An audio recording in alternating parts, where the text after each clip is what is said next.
اللہ نے تمہیں پیسے دیے ہیں, نئی گاڑی تم نے خریدی ہے, چھوٹے بچے کا جوتا کیوں باندھ دیا آگے تم نے؟ جوتا باندھنے سے اگر یہ ایکسیڈنٹ سے, حادثے سے گاڑی بچ سکتی ہوتی ہے تو پھر پاکستان کے جتنے پی آئی اے کے جہاز ہیں سب پر باندھ دینا چاہیے, سب پہ جوتے لٹکے ہوئے ہیں. عجیب تم نے فلسفہ تراشا.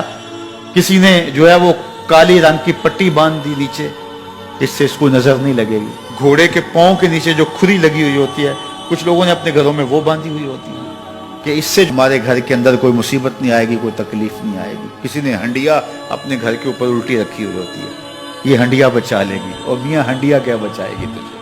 اللہ کے قہر سے کچھ نہیں بچا سکتا.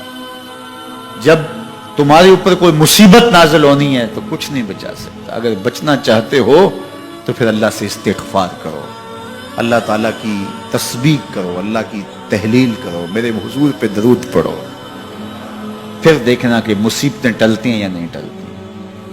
تو یہ خام خواہ کے رکیے اور یہ عامل لوگ جو ہیں ان کا تو کام یہی ہے. ان کا کام چلتا ہے لوگ ذوف الاعتقادی میں مبتلا رہے اور یہ کہہ دیتے ہیں کہ آپ کے خاندان میں ایک منحوس عورت ہے, یہ اس کا کیا ہوا ہے, تو کوئی نہ کوئی منحوس تو پہلے ہی انہوں نے طے کر رکھی ہوتی ہے, فوراً ذہن وہاں جا کلک ہو جاتا ہے.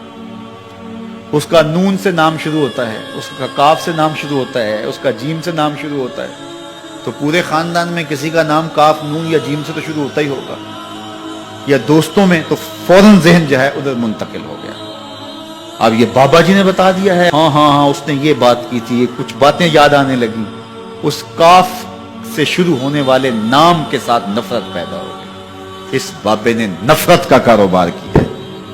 اس نے تو 100 روپے 200 روپے لے لیے, لیکن دو انسانوں کے اندر نفرت ڈال دی. اس کا گریبان کل قیامت کے دن پکڑا جائے گا. ان ملنگوں کے پاس, ان ذوف الاعتقادی کو پھیلانے والوں کے پاس کبھی نہ جاؤ. تمہیں مصیبت پڑی ہے, تمہیں لگ رہا ہے کہ شاید میرے اوپر جادو ہے, تو پڑھو نا سورہ بقرہ, جادو جڑ سے اکھڑ جائے گا. 40 دن اپنے گھر میں سورہ بقرہ پڑھو, برکت ہوگی. کہتے ہیں مولوی صاحب 40 دن تو نہیں پڑھی جا سکتی, 2.5 پارے, ہمیں کوئی تعویذ ہی کرتے ہیں. ہم شارٹ کٹ چاہتے ہیں نا, روزانہ صبح 2.5 پارے سورہ بقرہ پڑھے, یہ تو ہم سے نہیں پڑھی جائے گی. تو آپ کوئی تعویذ ہی لکھتے ہیں.